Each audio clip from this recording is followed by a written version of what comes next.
Je vais vous dire un secret. Les gens de l'administration, en fait, ils sont sympas. Bon, pourquoi je vous dis ça? En fait, c'est simple. On est en France, on est dans un pays où les gens râlent, ils aiment bien râler, c'est vrai. La France a plein de défauts, c'est vrai. L'administration en France, c'est l'enfer, c'est pas faux. Pourquoi je vous dis qu'ils sont sympas? Parce qu'en fait, en tant qu'entrepreneur, les gens de l'administration, en général, ils ont conscience que votre boulot à vous, c'est de bosser, c'est de payer des impôts, c'est de payer leur salaire, que votre boulot à vous, c'est de créer de l'emploi. Et franchement, de mon expérience à moi, j'ai été entrepreneur dans plusieurs départements différents, j'ai contacté des services pour tout et n'importe quoi. À chaque fois que j'ai une question, j'appelle l'administration. Franchement, les gens sont toujours sympas. Je ne dis pas qu'ils répondent toujours à vos questions. Voilà, quand on appelle des gens qui ne sont pas les bons interlocuteurs, ils vont vous le dire. Mais il y a un peu cette espèce d'image qui est partagée, cette espèce d'image d'Épinal. Vous allez voir que les gens de l'administration, ils sont toujours là en train de dire oui, vous n'avez pas rempli le bon formulaire, etc., etc. C'est pas faux. Si vous n'avez pas rempli le bon formulaire, vous n'avez pas rempli le bon formulaire. Mais on s'imagine toujours qu'ils vont nous agresser, qu'ils vont nous emmerder, qu'ils vont nous envoyer l'URSSAF, qu'ils vont nous envoyer un contrôle, qu'ils vont nous faire un contrôle fiscal. Non, en pratique, les gens de l'administration, ils ont conscience quand même que pour les entrepreneurs, c'est pas super ce qu'ils font. Et en fait, ils essayent de vous aider. Alors, ils essayent de vous aider avec les moyens du bord. Mais moi, tous les gens que j'ai eu au téléphone, ils étaient sympas. Et j'en ai eu des dizaines différents. Hein. Ça fait 15 ans que je suis entrepreneur, hein, en passant par différentes phases, par différents statuts. J'ai toujours transformé mes activités pour passer d'un statut à l'autre, au lieu de fermer et de recréer. Donc, c'était toujours un petit peu le bordel. Et franchement, tous les gens de l'administration, ils m'ont aidé. Et l'unique fois où une personne de l'administration m'a bloqué, c'est parce que son N plus 1 lui a tapé sur les doigts, parce qu'il faisait pas son boulot. Et pourquoi son N plus 1 lui a tapé sur les doigts? Bah, évidemment, c'est parce que j'ai râlé. J'ai râlé, donc ça a changé de niveau. Effectivement, il a dit, ben non, oui, c'est pas normal. Voilà. Donc, une mauvaise expérience qui s'est bien finie.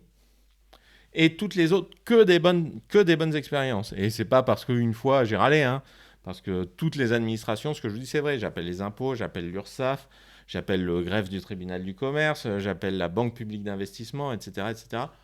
Tous ces gens-là sont sympas avec les entrepreneurs. Évidemment, ce que je vous dis, apprenez la politesse, hein, minimum. Dites bonjour, excusez-moi de vous déranger. Voilà, je ne sais pas si c'est vous la bonne personne, mais je vous explique ma problématique. C'est ça, ça, ça. Est-ce que vous êtes le bon interlocuteur? Ils vont vous dire non. Ah, vous savez qui c'est? Oui, attendez, bougez pas, je vous donne son numéro. Appelez machin.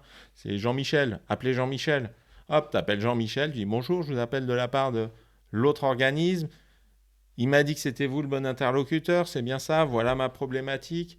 Est-ce que vous pensez qu'il y a quelque chose à faire, etc.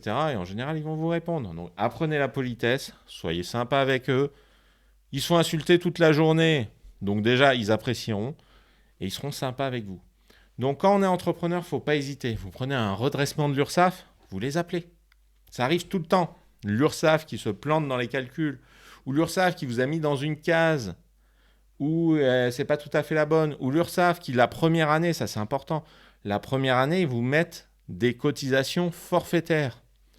Donc, des fois, il faut leur dire, ben non, moi je vais pas faire tant de chiffre d'affaires que ça, donc il faudrait me baisser les cotisations. Ils vont l'entendre.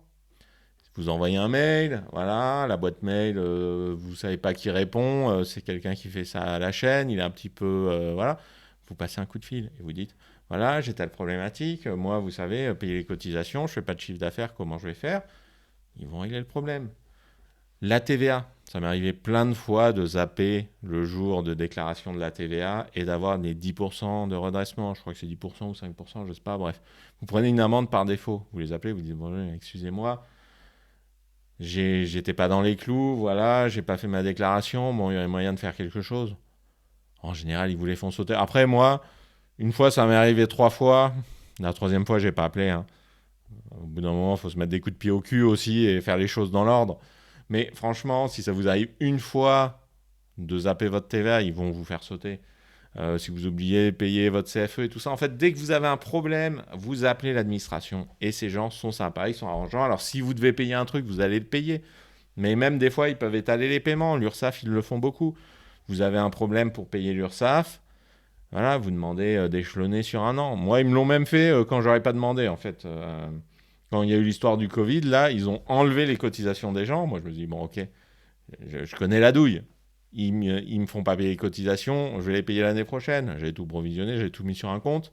Et puis après, par défaut, ils me l'ont fait étaler. Je voulais faire sauter l'étalement, et je n'ai pas réussi. Bon, bref. Voilà, je les ai appelés 2, 3 fois. Si, la troisième fois, ça a marché.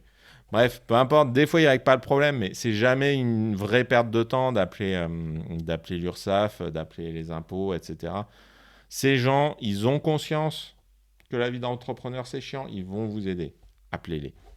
Allez, sur ce, si ce que je vous ai dit vous a interpellé, intéressé, mettez un like et partagez-le. Si vous pensez être intéressé par mes contenus à l'avenir, abonnez-vous. Et sinon, il ne me reste plus qu'à vous souhaiter une bonne journée.